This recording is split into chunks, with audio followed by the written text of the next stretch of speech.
I got to Excel Center being around the wrong people at the wrong time, negative people, negative energy. We decided to go to a store and disturb peace, and then things got out of hand. We left. Next thing you know, a few hours later, we're downtown, and police grabs us. We asked where we going. They said, you guys are being booked in. You guys are going to juvenile hall. And at that moment, I stopped, and I would just start shedding tears because I wasn't that kind of kid. I was scared, and I was disappointed in myself. And my mom, she wasn't mad at me. She wasn't disappointed. She was just hurt because she jumped it into my head, never get in trouble with the law, because it's very easy to get into it, but it's hard to get out of it. Then I got arrested again, and they mentioned this program called Excel Center, and that I had to come here. I wasn't up for it at first. He was very defiant.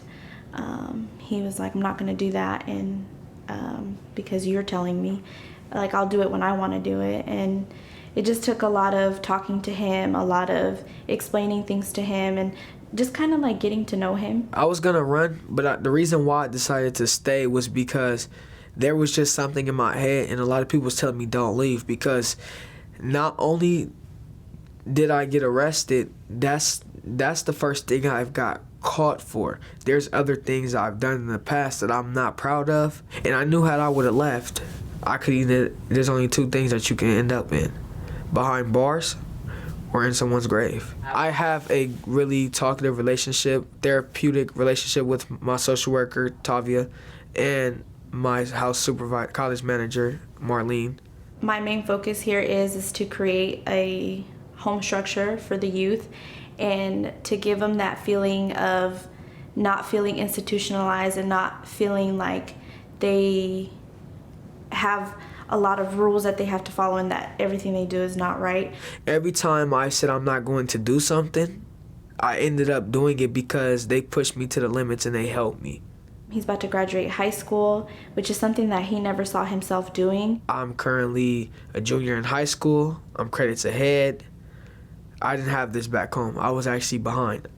If he's not here, the home is quiet.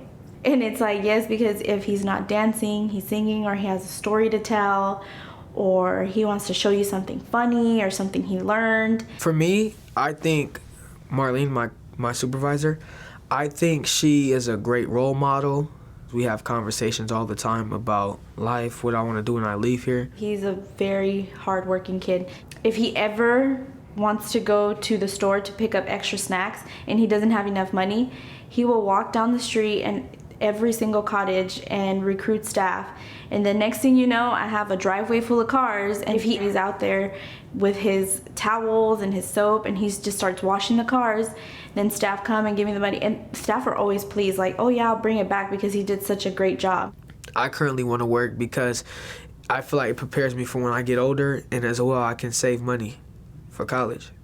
I always tell him this, is I really think he's going to be famous because of his personality. Like, he's really out there, he puts himself out there, and if he wants something, he's gonna go for it. One thing I'm really into most is cooking. I love culinary arts. I love to cook. That's my hobby, cooking and playing basketball. I think that all the boys who come here do have hope.